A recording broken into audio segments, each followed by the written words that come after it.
महाराष्ट्रातील प्रत्येक अपडेट जाणून घेण्यासाठी आजच मेट्रो रायगडच्या सोशल मीडिया प्लॅटफॉर्मला लाईक, फॉलो आणि सबस्क्राईब करा। मूळ मुद्दा या पत्रकार परिषदेचा आहे। तर एकंदरीत सिडको नावाची एक संस्था काँग्रेसने स्थापन केली आणि त्यातून शहराच्या विकासाच्या अनुषंगाने महानगराच्या परिसरामध्ये विकास करावा ही भूमिका आणि हे काम सुरू असताना मुंबईच्या परिसरामध्ये जमीन अधिग्रहण करण्याचं आणि त्या ठिकाणी जमीन विकसित करण्याचं काम सुरू झालं आणि हे काम सुरू करत असताना भूमिपुत्रांचा जो आवाज आहे आणि भूमिपुत्रांना न्याय देण्याची जी भूमिका आहे ही न्याय देण्याची भूमिका ही ऐरणीवर आली।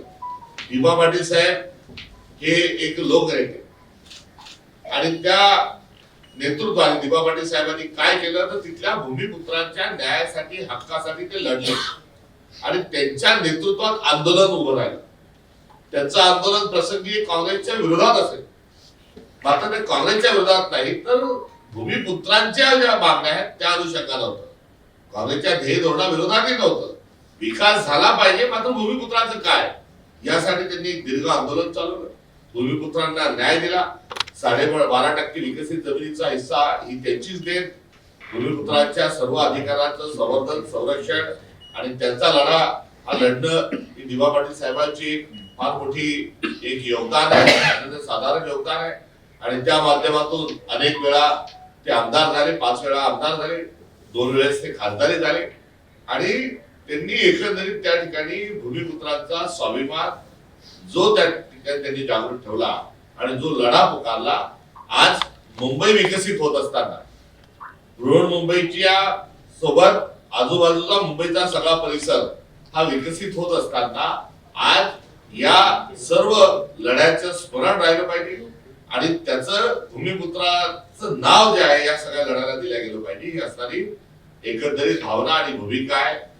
ज्या माणसांनी, ज्या व्यक्तींनी, ज्या संघटनेनी, ज्या आंदोलनाने त्या भागातल्या चळवळीला, लोकांना, जनसामान्यांना, संविधानाला न्याय देण्याची भूमिका ही घेतली असं एक व्यक्तिमत्व, असाधारण व्यक्तिमत्व हे दिबा पाटील साहेब आहे। आणि नवी मुंबईचा जो विमानतळ आहे या विमानतळाच्या एकंदरीत पायाभरणीमध्ये तिथल्या भूमिपुत्रांचं असणारं जे योगदान आहे ते योगदानालाही अभिवादन आपल्याला कुठेतरी करावं लागेल। नवी मुंबई असेल, पनवेलचा परिसर असेल, JNPT असेल, हे सर्व विकसित होत आहे। मात्र हे विकसित होत असताना ते कोणाच्या जमिनीवर झालं, इथला माणूस कोण होता, इथला भूमिपुत्र कोण होता, हे कायमस्वरूपी आंतरराष्ट्रीय स्तरावर, राष्ट्रीय स्तरावर आणि अर्थात राज्य स्तरावरही हे अधोरेखित झालं पाहिजे। हे नाव कोरल्या गेलं पाहिजे भूमिपुत्रांचं। म्हणून नवी मुंबई विमानतळाला दिबा पाटील साहेबांचं नाव दिलं पाहिजे ही काँग्रेस पक्षाची असणारी आमची अधिकृत भूमिका आहे, नव्हे तर आग्रही भूमिका आहे। आणि या आग्रही भूमिकेच्या अनुषंगाने वारंवार आम्ही ती मागणी केली आहे। या मागणीला आमचा केवळ पाठिंबा नव्हे तर या मागणीसाठी आम्ही हवं ते करायला देखील तयार आहोत। तेव्हा या संपूर्ण पार्श्वभूमीची जी दुसरी बाजू आहे की भाजपला Devendra Fadnavis Subscribe now and press the bell icon. Never miss an update.